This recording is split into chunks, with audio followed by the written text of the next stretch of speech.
When I got back to the game, I was getting very upset and confused. I thought about the way the monster looked at me. The game could have heard what I said. That's impossible.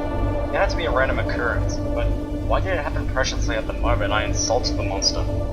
Nothing about this game made any sense. The new Godzilla monsters, the weird replacement monsters, out of place imaginary like the green temples, quiz levels, and the red monster chases. It didn't seem to add up in any kind of meaningful way. If it was a prank, it wasn't funny in any way I could understand, and they clearly put far too much effort into it. If they were trying to make a genuine sequel of new Godzilla monsters, then why did they add everything else? Maybe it was some kind of art experiment, some group project made by a bunch of really talented and crazy people, and they lost the cartridge somehow? Or maybe they intended for some random person to find it. It was all just fruitless guessing. As far as I could tell, there was only a way to figure it out what the deal with this game was. To play it through the end, maybe, just maybe, there would be something else in the credits. An explanation by the creators as why they made this, or it could be something much more cryptic and strange, maybe even something terrifying. Before I got a good look at the Dementia board, I considered replaying Trance to see if the red monster would look at me again, but I decided against it. I want to keep moving forward. I was also somewhat worried that backtracking might cause the game to become even more strange. The Dementia board music sounded a lot like Saturn music, except it was slowed down, and played with a pianic sounding instrument. Like most of these new maps themes, it had a dangerous suspenseful feel. While listening to the music, I looked at the Dementia board. There were 4 boss monsters this time: Space Godzilla, Manda, Gigan, and Baragon. I was surprised there were 2 new Toho monsters this time, but the best surprise was still to come. I started the quiz level. Here's another list of results in the game format as the last one. Question 1. Can you swim? Answer yes. Reaction happy. 2. Do you like fish? Answer yes. Reaction sick. 3. Can penguins fly? Answer no. Reaction sad. 4. Can it spin in all directions? There was no clarification of what face meant by it, so I just guessed. Answer no. Reaction surprise. 5. Do you breathe oxygen? Answer yes. Reaction weird face number 8. 6. Does it taste good when you bite a woman? I don't know who came up with this question, but I really hope they're getting mental help. Answer no. Reaction annoyed. 7. Is it night where you are? Answer yes. Reaction weird face number 6. 8. Do you like cats? Answer yes. Reaction confused. 9. Is water wet? Answer yes. Reaction angry. 10. Have you ever broken a bone? Answer no. Reaction happy. 11. Do you like your job? Answer yes. Reaction hurt. 12. Would you like a new monster? Answer yes. Reaction weird face number 11. I wasn't entirely sure at the time what face meant by new monster, but I couldn't resist answering yes just to see what would happen. The result was mind-blowing. The game took me back to the board, and I had a new playable monster in the form of Anguirus. Ever since I was a kid, I always wanted to play as Anguirus, since he was my second favorite Godzilla monster.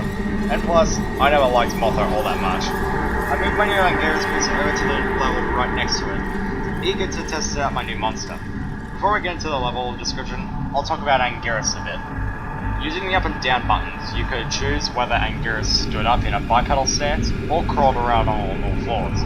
It wasn't a huge difference, but being able to stand was helpful in boss fights, and crawling sometimes helped dodge obstacles and attacks. He could punch and kick like Godzilla, but no tail whip. Instead, he had something far more interesting: the ability to curl up into a spiked ball of death and roll around. It could still take damage, but it was less than it was a good way of clearing out the stage enemies, but unfortunately doing this also drained the power bar. But the spiked ball wasn't his only special ability. When you press start, he would fire a beam of energy from his mouth. It resembled Titanosaurus' sonar attack, and if it were a hack, it may have been inspired by the roar attack from Atari's Godzilla fighting games. Also of note is that when playing as Anguirus, the level meter gets glitched up. Judging by the life and power bar, I'd say he's on level 10. Now onto the level. As you might have guessed on the level icon, these levels are the green palette swaps with the ground and background tiles from the blue mountains. But what immediately caught my attention was the water, which has a transparency effect. Was that even possible for an NES game? I know the Super Nintendo could do it, but I had never seen a transparency effect in a game on an NES. The Green Mountains music was played with the same instrument as the Blue Mountains, but the melody was totally different. It was a very simple song with a lot of abrupt pauses, followed by a loud note every few seconds. Anyway, I went through the usual scrolling through the level, and again, there were no monsters or anything. The Pretty soon I had reached a cliff above the water. There was nowhere to go but into the water, so down when I went. The water transparency made things a bit harder to see, but it's tolerable. After going underwater, I encountered two new enemies, a giant piranha and some kind of spiky bottom feeder thing. I liked the piranha because I could easily tell what it was.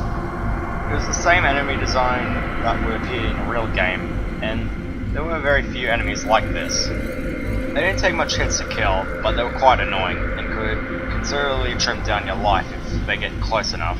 They also tend to travel in packs. As for the bottom feeders, they're easily dealt with. They swing along with the bottom of the screen towards you, and are easily crushed with a roll attack or jump over. In the screen cap you can see me about to run one of them over, and there's a pack of piranhas behind it. After I beat that level, I moved Godzilla onto the blue castle icon. I started the level and I got a title screen with the text, Unforgiving Cold. The level itself looked like a castle dungeon made of blue bricks with rows of identical white statue faces on the walls.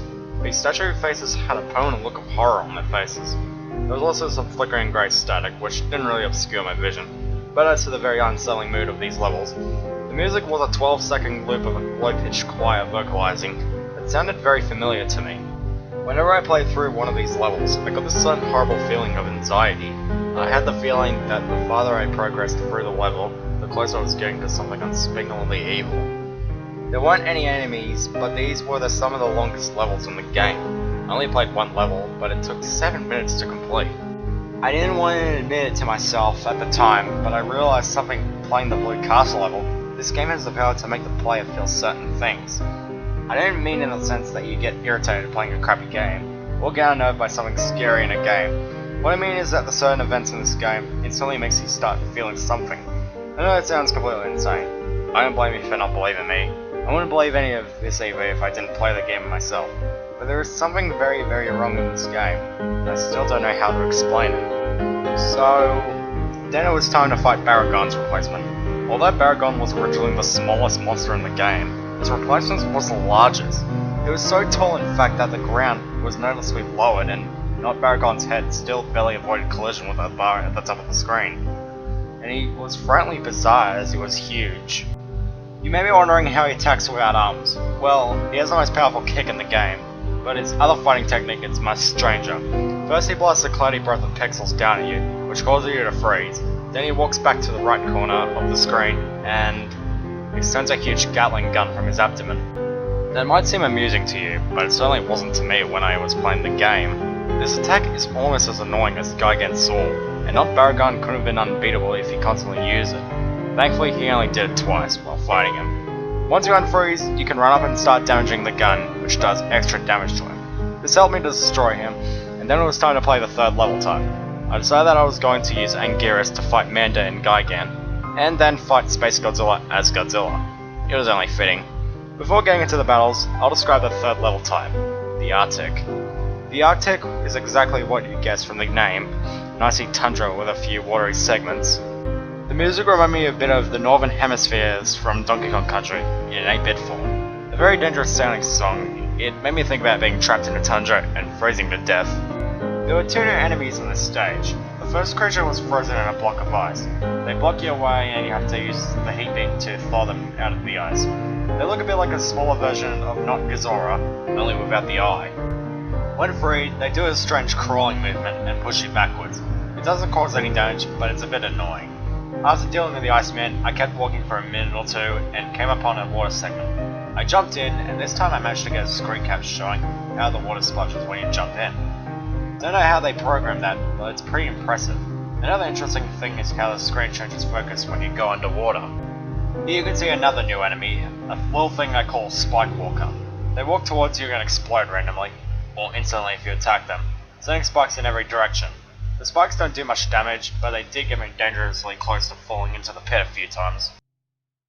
Oh, speaking of the pits, down into the water the game has a platform element, bottomless pits. There weren't any of these in the original game, since it was strictly an action game, but the pits were a neat addition.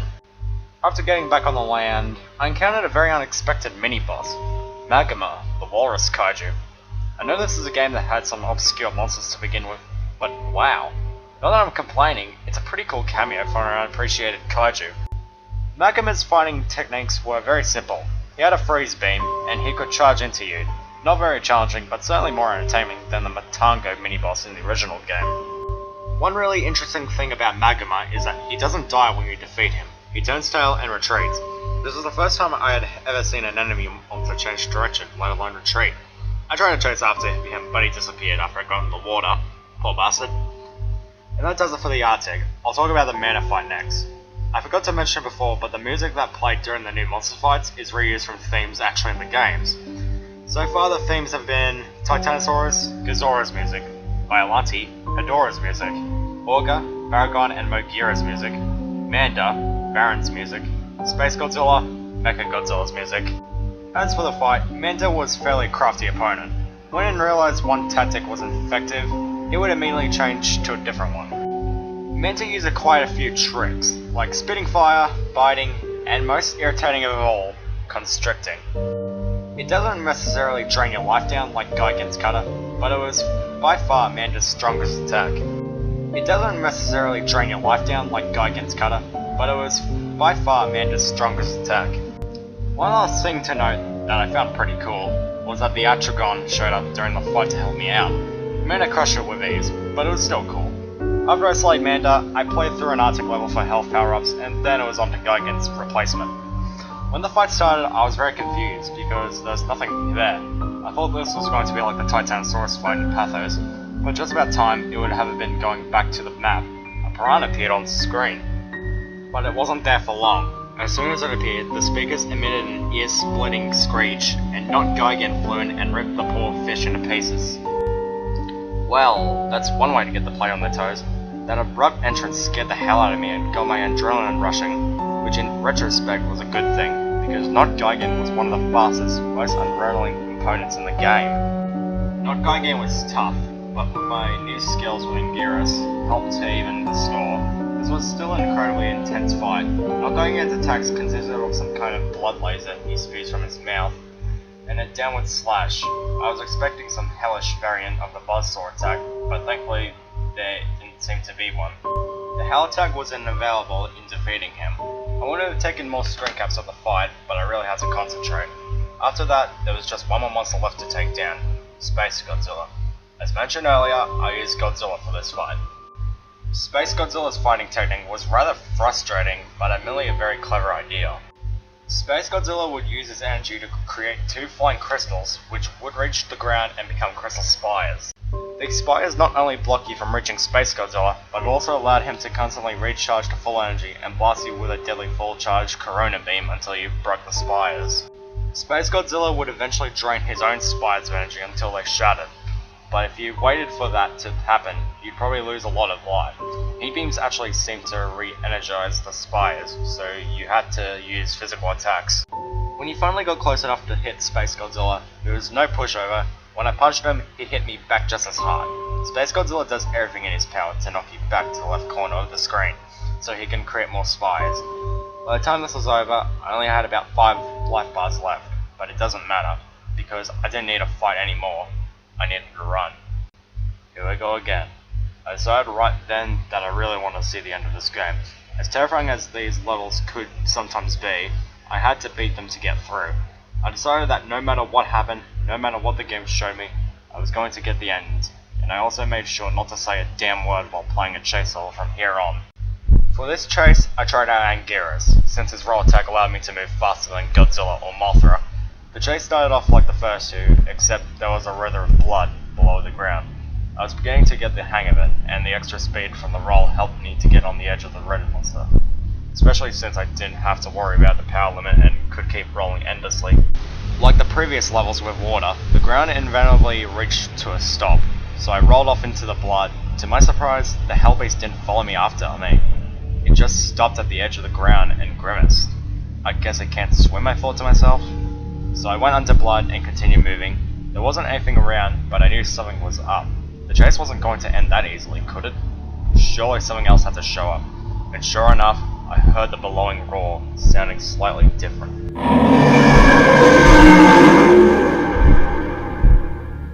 And the monster was following after me in a new aquatic body. I had no idea it was a shapeshifter. After it reappeared, the chase started to get into the difficulty I had expected. Being submerged slowed me down. Putting me and the beast at about the same speed, the only thing that would keep me alive was fast thinking and reflexes.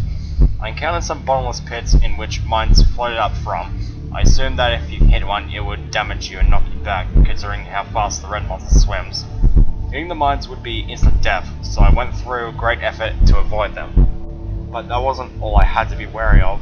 Halfway through the chase, the Hellbeast revealed yet another surprise.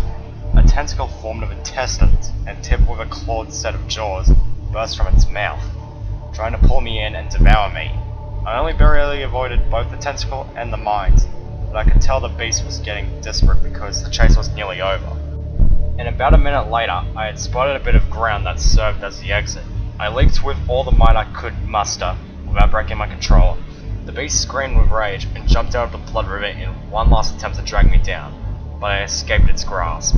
This time, I fell back on my bed and took a deep breath, satisfied with yet another successful escape. Now I was headed to the fifth world, Entropy.